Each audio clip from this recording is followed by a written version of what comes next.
Keep up to date with award-winning journalism from around the globe. Welcome back to the show. Our following segment will be brought to you by our local investigative reporter who shall be delving into a modern possibility of crime. He shall hope to set the record straight on a popular band. They seem to be doing a lot of murdering. That's basically the gist. You'll see.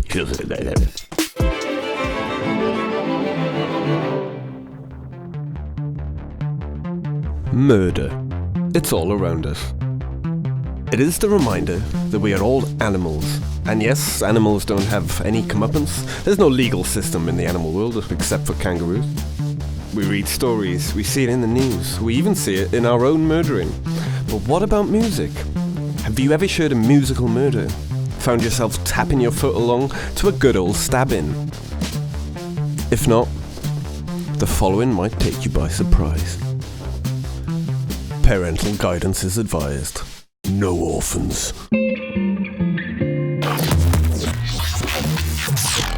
I'm Jeff Jarbadingo Gwalia.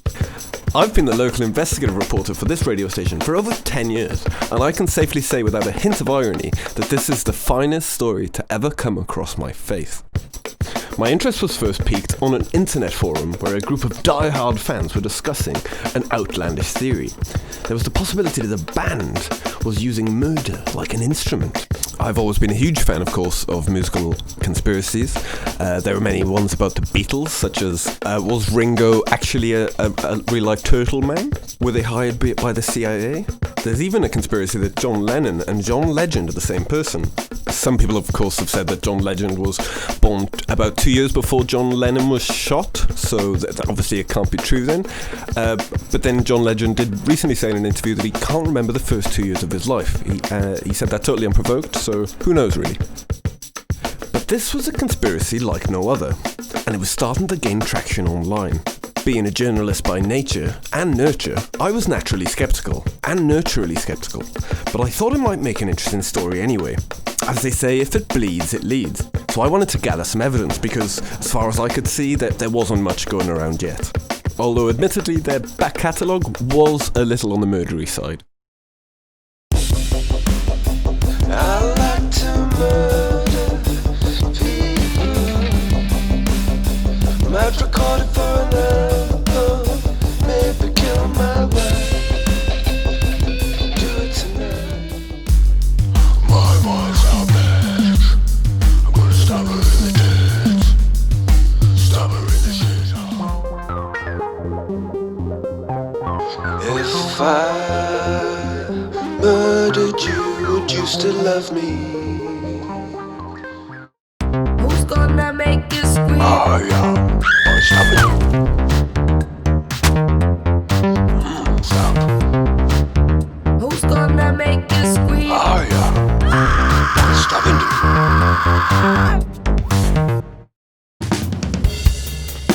In the last song, God, That Was Me Murdering My Wife, can't believe I actually murdered my wife, in brackets, fuck, I stabbed her.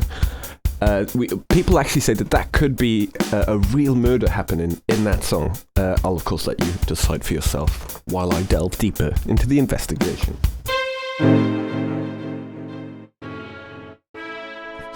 So I decided to start my investigation by attending one of their concerts on the Fucking Murder It's Brilliant tour. There's a room full of in the audience. Can you stop that, please? Okay, sorry. Journalist Bondo. I decided to catch up with the band backstage instead, under the guise, of course, of your average music journalist, and I was lucky enough to sit down with the lead singer. You're the narrating guy. You were narrating, yes, that's you. Sorry, it's a thing I do. So can you tell me a little bit about your band, Murder Trumpet? Yeah, sure. Sorry, can you stop playing while I interview you? Murder Trumpet, man. Thanks. Yeah.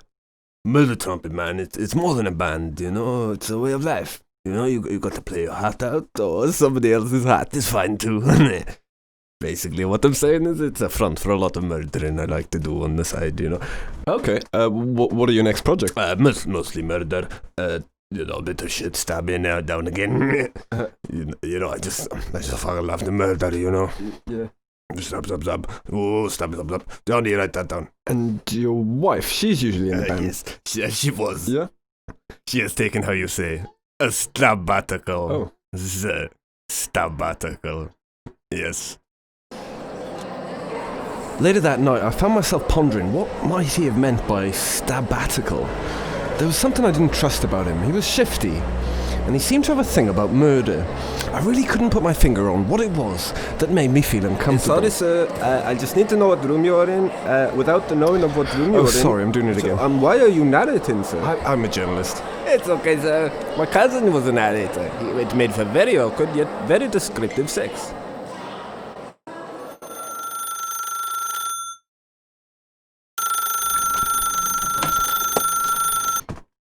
Hello, this is Jeb Dingle Gwalia. I've got you a lead. I'm sorry, what? Who is this? Don't ask who this is. Instead, ask who this isn't.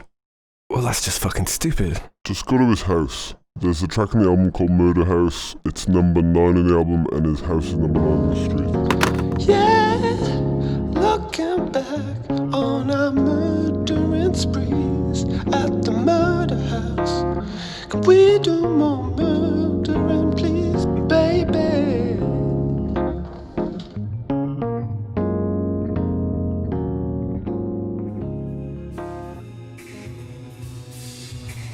I decided to investigate further. I climbed into his house later that night through the window, trying to do my best to stay quiet so as not to arouse any suspicion from the cleaning staff.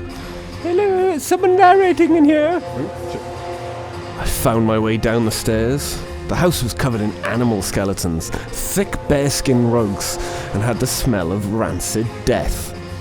A bit like your cock. The cellar door was big, but I kicked it right in. What the fuck's... Oh, hey, it's narrating guy. From the concert. What's going on, But darling? your wife, she's alive? Yeah, she's busy running taxidermy business. What did you think? What are you doing here? Honey? It's okay, I'm a journalist. Shut up. Okay, that's fine then. Interview? Sure, but I think I'd like to interview your wife. Ah, shit, I wanted to talk about all my animal murdering. It's great. Oh, stop. And that new song you helped me write. Thank you. Well, yes, people experiment with different instruments all the time, but nobody had ever played a murder, and we were very improvisational when we did it, and I think that was why I was lucky to survive. Sorry, are you from Liverpool or are you Nordic? So the plan was to stab me right in the tits, but for artistic value, but I think at the moment, with all his jazz training, how you say in English, the croffinated from the plan. Yes, and he stabbed me in the shithouse. I think it was in the moment a statement about life and shit, you know. Wow, you must be really happy to be alive. What you fucking call me? What? You fucking call me a bitch? No, I didn't. You stupid man. Get out of my house, you stupid fucking shit basket of ham, you. You eat my hair like a messy pig of bastard. You fucking bastard, Jerry. Calm down. No, you fucking fuck man, you stupid fuck man. Bring a plate of fuck and you shit in the fucking head. Get out of my house, you fucking bastard. Go your own house, you got trophies saying how much I hate you, how much of big twat you are. You number fuck man, number one. Get out of my house. Yes. As you might have imagined, I was very confused by this incident afterwards, but it turned out to be a part of a performance piece that she was going to release next autumn called Get the Fuck Out of My House. I'm very, very happy to be part of that, to be honest. I've always been a fan. So, yeah, I guess there's no real smoking gun at the centre of this story. There's no real murder, apart from the thousands and thousands of animals. But I guess we've learned a lot, really. We've learned about ourselves, and we've learned about murder, and how we can make great music. Chef Jabba Dingo, thanks for listening.